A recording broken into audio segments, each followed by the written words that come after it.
Okay, I'm sitting here with JP Pawliw. He's with Generation Solar, and he's an installer.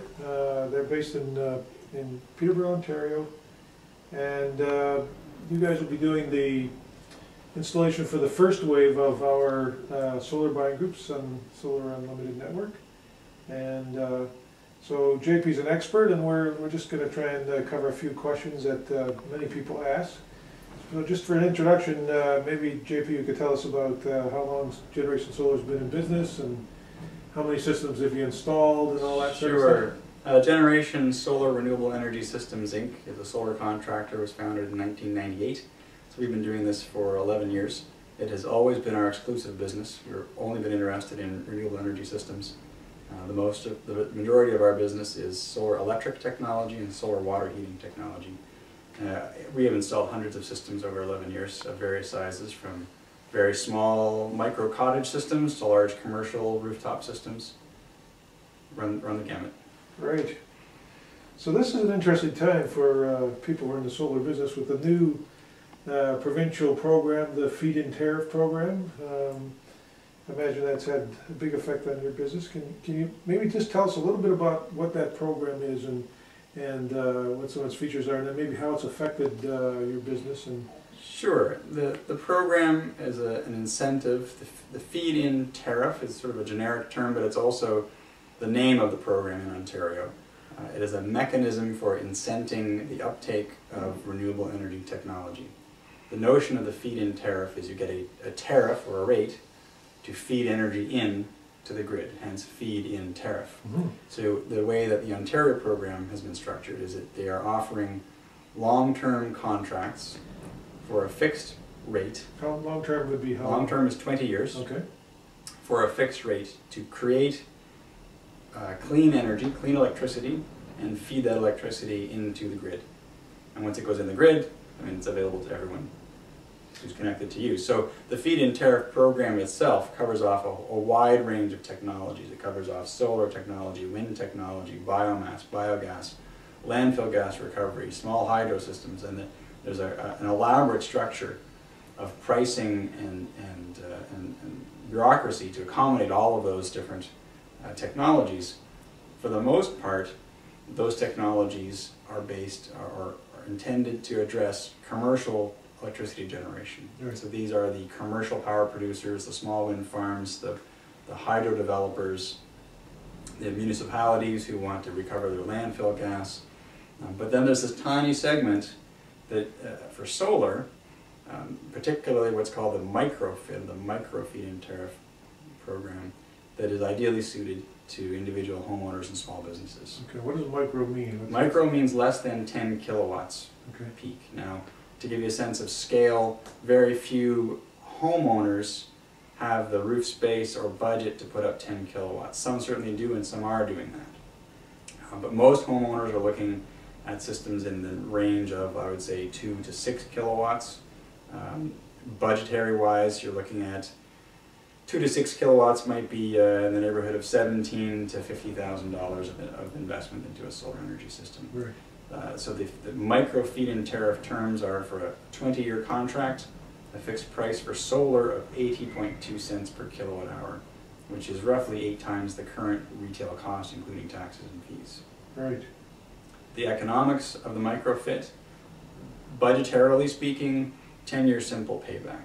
So whatever you invest, you'll get 10% of that out each year in revenue from the feed-in tariff. Now whether that number is 10% or 10 years or 12 years or 8 years depends on the details of the project and the choice of equipment.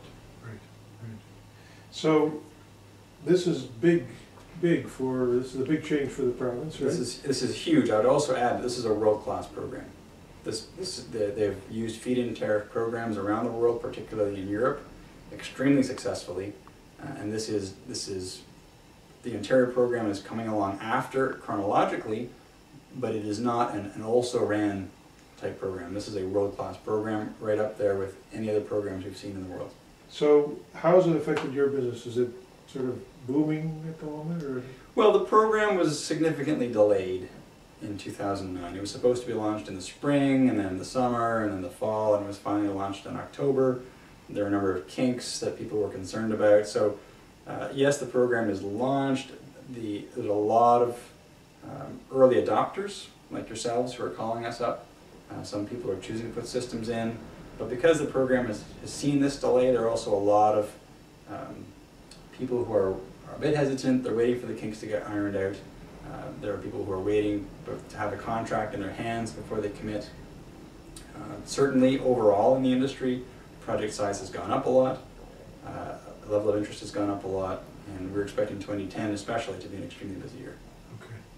So, you've worked with a lot of people who've installed systems. What would you suggest they think about when they're considering a solar system?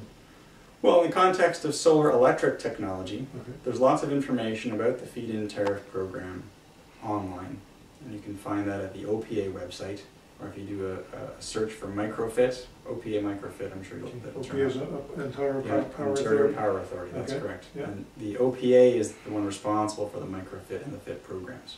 Your contract is with the OPA. Okay, so you just Google that? And That's probably one of the first things to do, is to, because they have lots of generic information about solar technology. How does the MicroFIT program work? How does it impact the value of your home, your insurance, your taxes, all these kinds of things. For homeowners who are befuddled by that, or they're not interested in putting the time into it, then the most important thing is to find a reputable contractor who can explain all of those things to them. And we spend a lot of time doing that. There are lots of people who, they take one look at it, they know they could wade their way through it. It's not that complicated, but the reality is they're busy people. They have other things to do. So they call us, they say, look, JP, help me understand this, help me walk through this. How does it impact me? And the most important thing there is to find someone that you feel you can work with, that you trust, that feel has the understanding to fairly represent what's going on with the MicroFIT and the related interconnections. So, people come into the Go Green Together office, they often ask, what about shading? What about the orientation of my house? You know, do I need to be south facing? What are some of the sort of the site considerations that people should be thinking about? Those are very important considerations. For solar thermal, well, first of all, I'll address direction. Now, the sun rises in the east, travels through the south, and then sets in the west. So a southern exposure is very important. Whether that's southeast or southwest makes very little difference for either technology. Due east or due west can make a difference, and that's something we want to look at in greater detail. Shading is a major, major factor, particularly for PV or photovoltaic technology. Shading can have a dramatic impact on output. So even if you have a solar array is the term we use to indicate that a collection of solar panels all working together. Mm-hmm. If you have a small portion of the array shaded by a tree or by a neighboring building, you can have a far larger proportion of your output lost according to that shading. So you might have a 10% shade that correspond to a 20 or 30 or even 50% loss. Wow, why is that? It's just the nature of the technology. Okay. Some newer products are being made to mitigate that. But if you can imagine, it acts like a bottleneck. And so one bottleneck in the flow of something interrupts the entire flow. Mm-hmm. On the highway, you know, you've got one accident, one lane blocked in one spot, well, it backs up the whole highway. Mm. All the other lanes are affected as well. Solar thermal does not have that behavior. If you have 10 or 15% shading on your collector, that's 10 or 15% loss. Mm. Okay, that's interesting. So there's different effects between solar electric or solar thermal. That's right, and so I'll give you an example. Again, coming back to the photovoltaic technology, often we have people with trees that cast shade, and in the wintertime they're deciduous trees that the leaves are gone, and people believe that the sun will come through the branches and strike the panels. And while that is true, you still have the shadows of the branches on the panels. Mm-hmm. So if you have 10 or 15% of the panel shaded by these branches, you can have a dramatic impact. Mm. Okay, all right. So how about the reliability and the longevity of solar systems? Solar electric systems have no moving parts.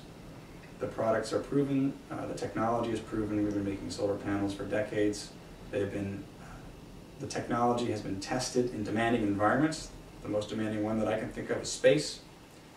Satellites continue to be powered by these solar panels that were put up decades ago.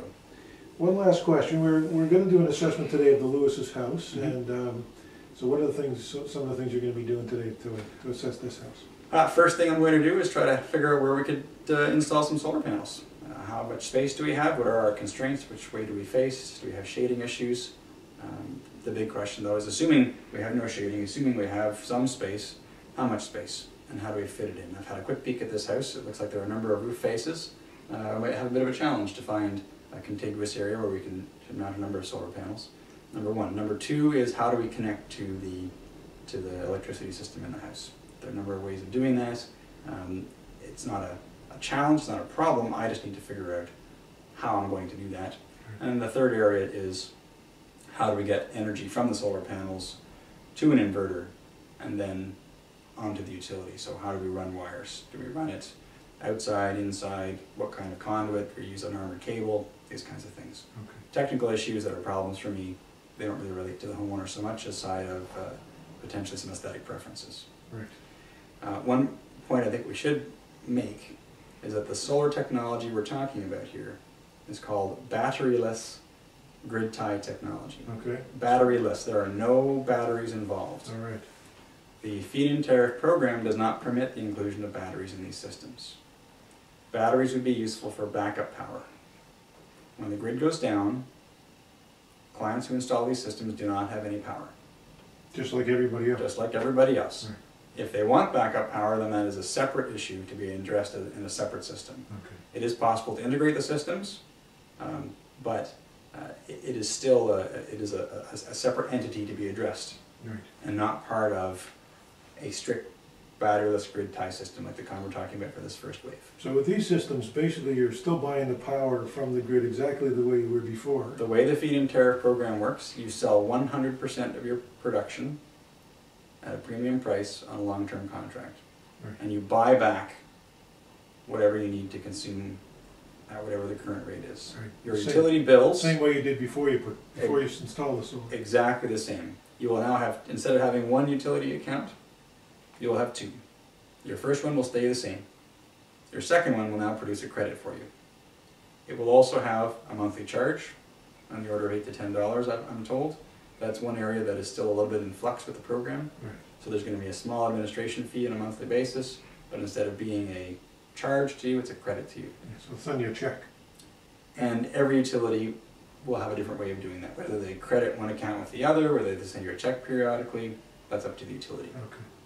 All right. Good. Those have been great. Good. Thanks a lot. You're very welcome. All right. Take care.